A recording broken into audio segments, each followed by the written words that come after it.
kedatangan bangsa Jepang ke Indonesia pada 1942.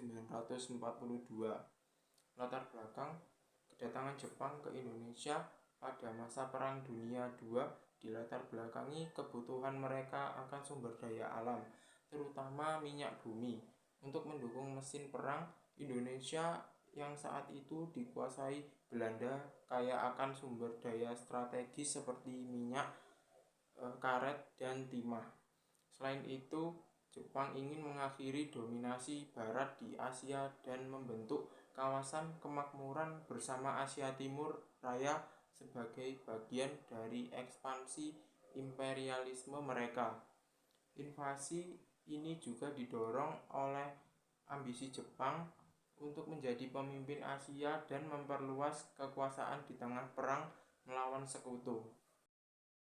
Kedatangan Jepang ke Indonesia terjadi selama Perang Dunia II dalam rangka invasi untuk menguasai wilayah yang kaya akan sumber daya alam. Berikut adalah rute dan kronologi kedatangan Jepang ke Indonesia. 1. Tarakan, Kalimantan Timur, 11 Januari 1942. Jepang memulai invasi dengan menyerang Pulau Tarakan yang kaya akan minyak. Setelah pertempuran singkat, pasukan Belanda menyerah pada 12 Januari 1942. 2. Balikpapan, Kalimantan Timur, 23 Januari 1942. Setelah Tarakan, Jepang menyerbu Balikpapan, pusat kilang minyak penting lainnya. Meskipun pasukan sekutu mencoba melawan, Balikpapan jatuh ke tangan Jepang. 3. Pontianak, Kalimantan Barat, 29 Januari 1942.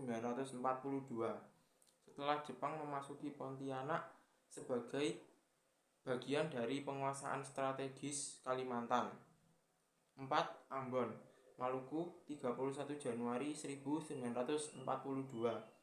Pasukan Jepang menyerbu Ambon untuk menguasai wilayah Maluku dan pangkalan udara di sana. Ambon jatuh ke tangan Jepang pada awal Februari 1942. Kemudian yang kelima, Makassar, Sulawesi Selatan, 9 Februari 1942. Makassar menjadi sasaran berikutnya. Kata ini penting karena letaknya strategis sebagai jalur perdagangan. 6. Palembang, Sumatera Selatan, 14 Februari 1942. Jepang melakukan serangan udara dan invasi ke Palembang yang terkenal sebagai pusat produksi minyak. Pasukan sekutu kalah setelah pertempuran singkat. 7. Pulau Jawa, 1 Maret 1942. Yang pertama, Banten, Teluk Banten. Jepang mendarat di Banten untuk menyerang Jawa Barat. 2. Kragen, Jawa Tengah. Pendaratan dilakukan untuk menyerang wilayah tengah Pulau Jawa dan Pasuruan, Jawa Timur. Jepang mendarat di Jawa Timur untuk mengepung pasukan Belanda yang sedang menjalankan perang gerilya dari berbagai arah. Dan 8. Penyerahan Hindia Belanda, 8 Maret 1942. Setelah serangan masif dan jatuhnya banyak wilayah strategis, Gubernur Jenderal Hindia Belanda Jardavan Starkenborg-Starkouwer menyerah kepada Jepang di Kalijati, Subang, Jawa Barat.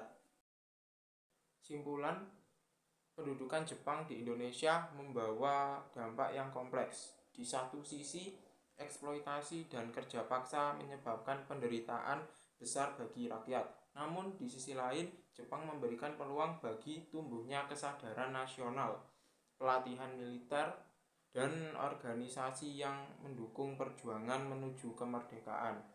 Hal ini menjadi momentum penting bagi Indonesia untuk meraih kemerdekaan setelah masa pendudukan berakhir. Terima kasih.